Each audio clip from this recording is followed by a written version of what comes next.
One TV special report.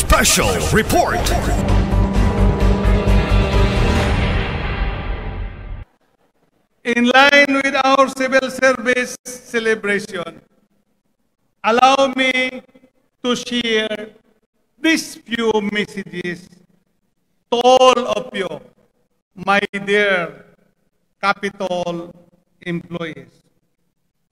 Kini nga celebration sa civil service, this is all about you.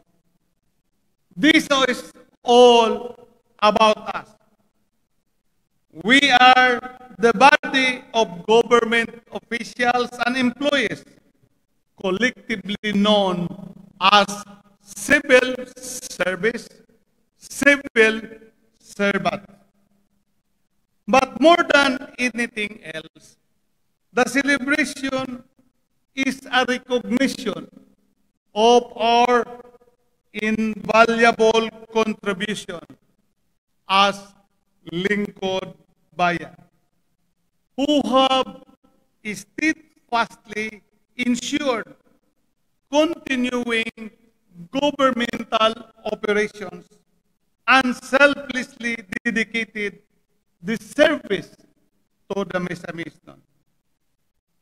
Without you, without us in the government service, people will be in chaos. We as officials and employees are the arm of the government in dispensing governmental service down to the remotest barangays, down to the masang Misamis-non. There will be no provincial government of Misamis Occidental without each one of us here, public officials and employees. We reach this 124th anniversary of the Philippine Civil Service because we stood by the test of the time. We are able to face the challenges, and with that, we all deserve a round of applause.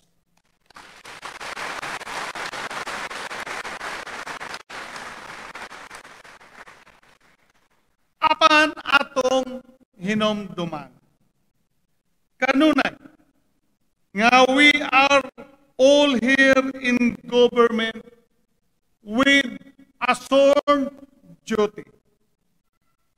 Nga ato kanunay nga gilito matag flag ceremony. Kaganiha ato nasang gi-recite. Unsa man ang first 3 lines sa atoang oath sa paglilingkod bayan. First, nga ako ay isang lingkod bayan, pangangalagaan ko ang tiwalang ipinagkaloob ng mamamayan. Second, magsilbi ako na may malasakit, katapatan, at kausayan na walang kinikilingan. Third, magiging mabuting halimbawa ako at magbibigay pag-asa at inspirasyon sa aking kapwa lingkod bayan. Maayo na kayo mo, nakadawat na mo tag 5,000 pag-memorize ana last year. Diba? Dito bisan sa CR inig kaligo, memorize mo. Pasalamat ko kaganiha nga ubay-ubay lang gihapon. Apan ang pangutana, na-internalize ba? Natuman ba kaha kini nato? tinod anay badyod kaha ang atong pagpanarbaho. Nahimo ba kita nga mayong example sa atong isig ka-empleyado o sa atong mga kliyente nga ang mga katawhang misamisnon. Basin, nagtrabaho lang ta og naay magtan-aw nato. Kung walay magtan-aw, dili na pud ta magtinuod og trabaho. Matod pa ni board member si Bido kagabi nga basin og maayo lang ta mo trabaho kung naay CCTV nga nagmonitor kanato. Tindog kuno kung kinsa ang nakabuhat nining maong oath of office nato. Bida.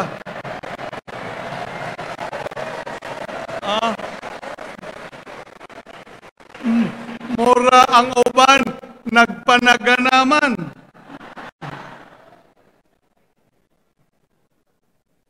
Kay ato mang nabuhat, even if it is partially, karon akong ipaabot kaninyo ang partial anniversary bonus nga tag 3. Inyo mang giputol di 3,000 pesos lang sa. Okay. Palihog maningkod kay para dugayan ninyo, padungagan na po dunya. O akong ipabot kaninyo. Nga kanang inyong madawat karon dili na gikan sa panalapi sa ato ang provincial government.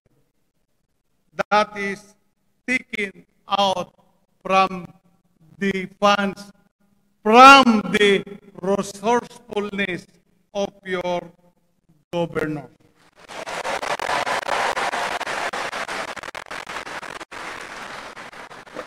Resourceful, mayo, mangita og pundo.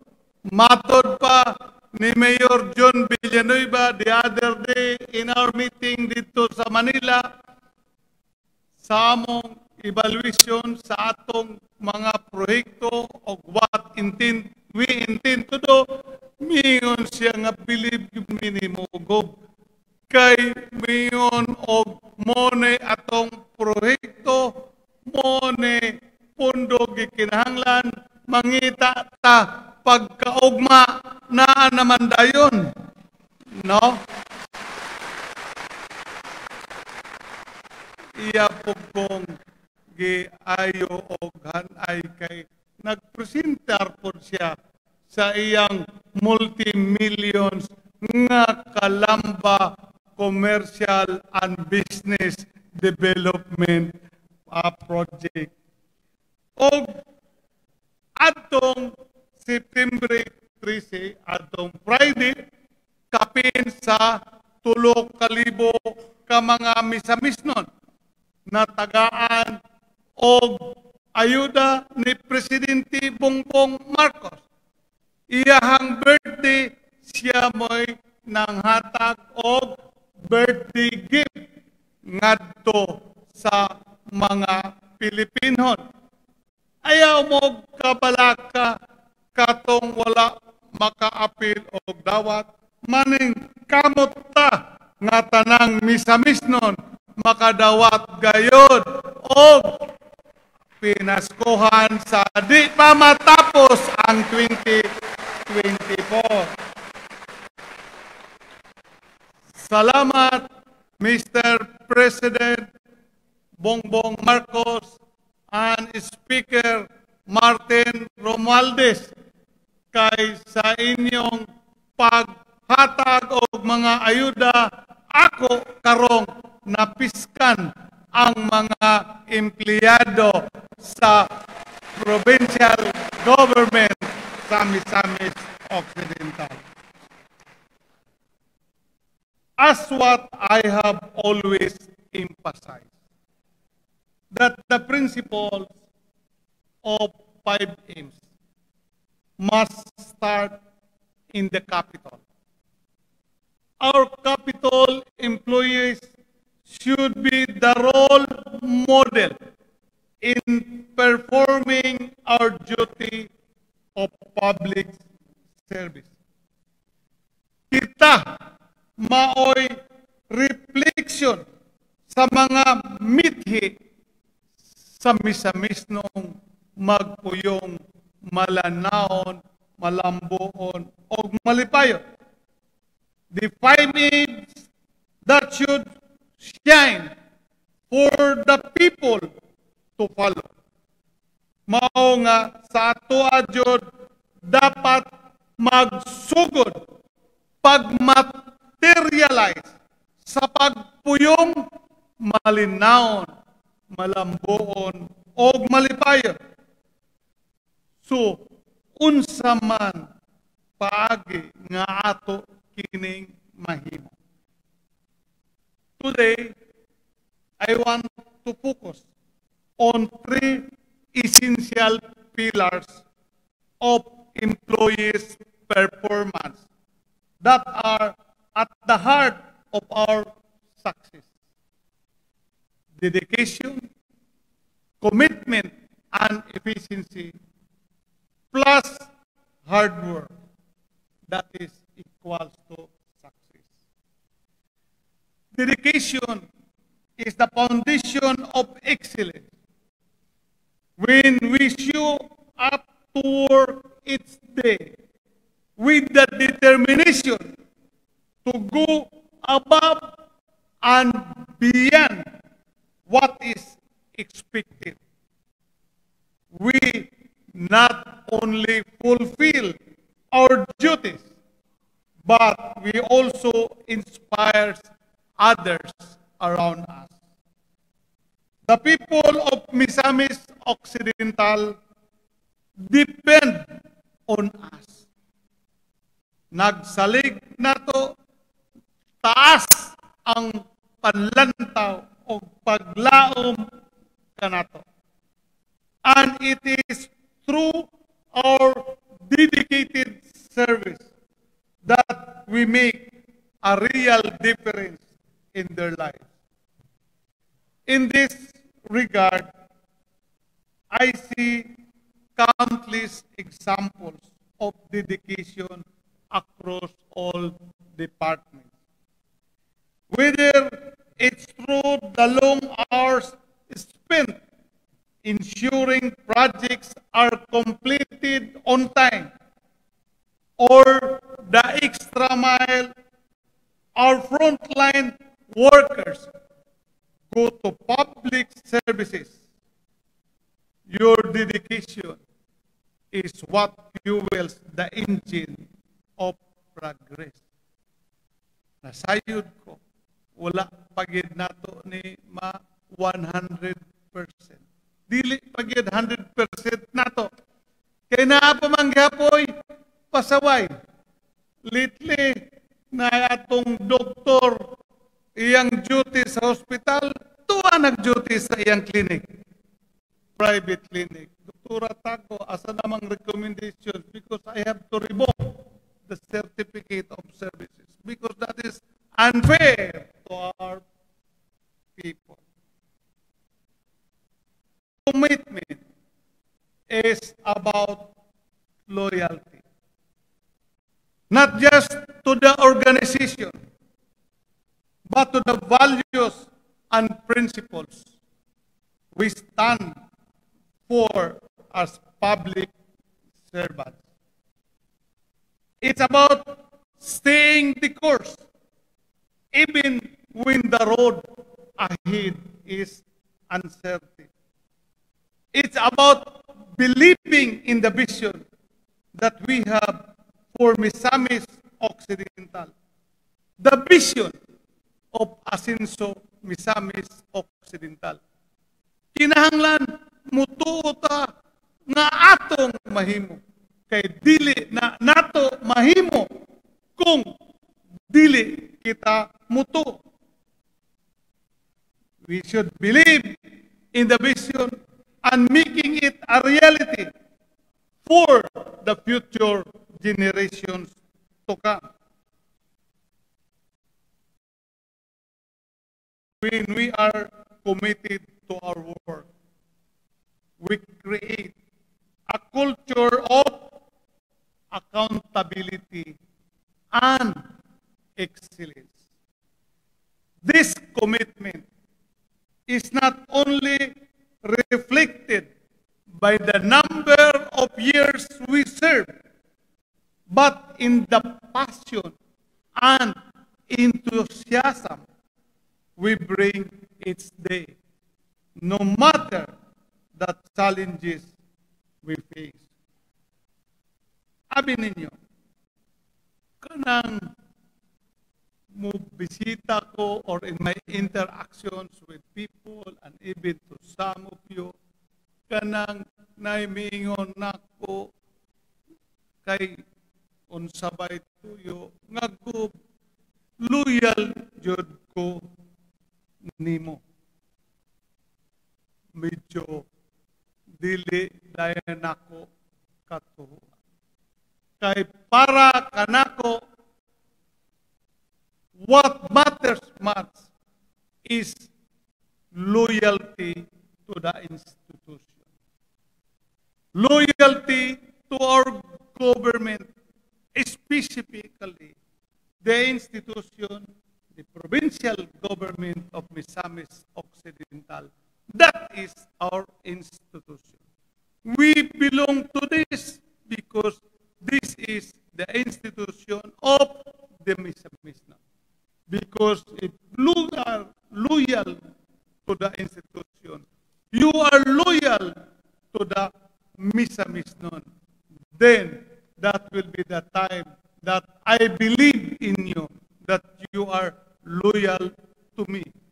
Because I know kung ang atong loyalty sa institusyon mapalambo, makabot nato ang atong vision, ang 5Ms, nga ugma sa future generation, ikapanghambog gihapon sa atong mga kabataan.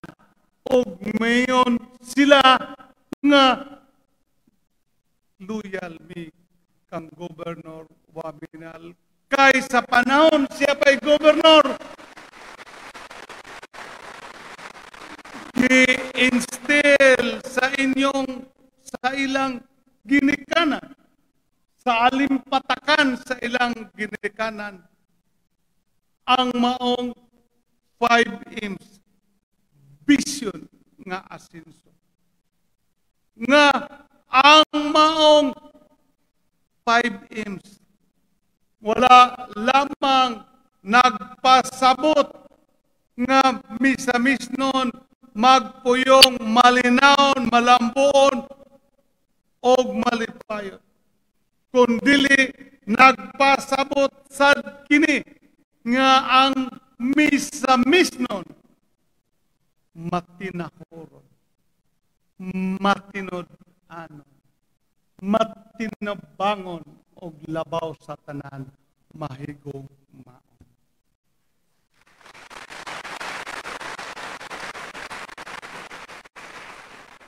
As public servants, we must always strive for efficiency. Efficiency means delivering the best result with the resources available to us. It means working smart, not just hard. It means ensuring the every action we take is purposeful. Every effort is measured, and every process is streamlined for maximum impact. Dili lang compliance. In today's fast-paced world, the people of Misamis Occidental expect prompt and effective services. By working efficiently, we honor their trust in us. We show them that their government, the provincial government of Misamis Occidental, is proactive, responsive, and capable of meeting their needs without delay. As we move forward in our mission to uplift Misamis Occidental through our 5 M's, Misamis nun, magpuyong, malinawon, malambuon, o malipayon, let us keep this principle close to our heart. That is why when we give the sign of 5 M's, we put our 5 fingers in our heart. What do you mean by placing this close to your heart? Because the deeper core values in it, moto ang akong gingon, ngang misamis nun, matinakuron, matinod-anon, maalagaron, o mahigugmaon. As we move forward, let us have our dedication, fuel our passion for service. Our commitment drive our loyalty to the province, and our efficiency ensure that every action we take is impactful and productive. Nga ang result, kitang misamis nun, mapagarbuhon nga kita misamis nun. Hinaot nga pinaagi sa atong walay puas nga mga grasya. Ikan sa kahitasan o kanato sa atong panaghiusa. Mga grasya nga nadawat mo magsilbi unta kini nga dugang inspirasyon kanatong tanan para dungagan padyud nato ang atong kakugi sa trabaho, para makabot na nato ang atong mga targets og mahimo kining impactful sa katawhan nga atong giserbisyohan. Og tungod nini, ako usang dungagan ang inyong anniversary bonus.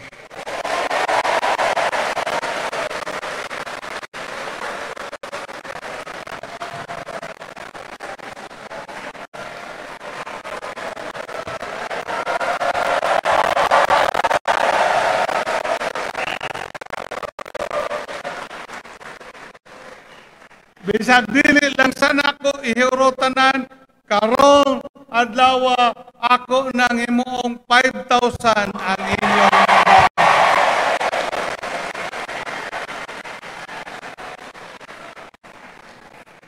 apil na ang nag-duty of course karon sa hospital, sa jail, sa borders, and other assignments. No? Kay considered man sila nga karon uban kanato.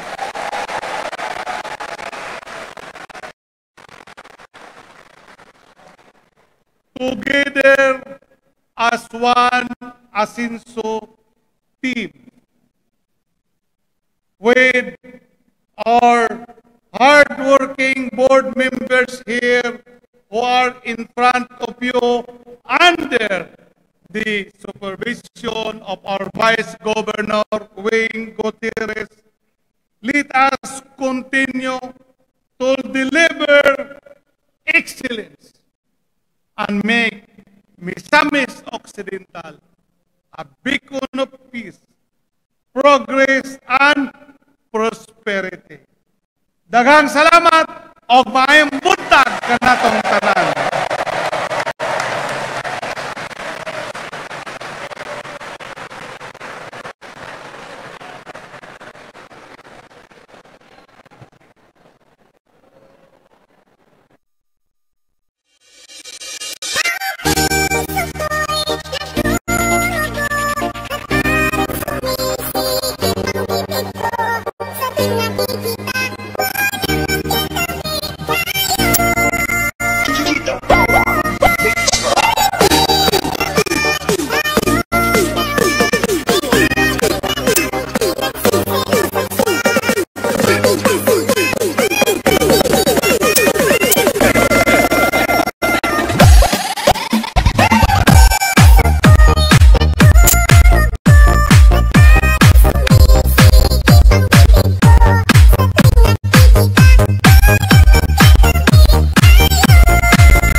Fatima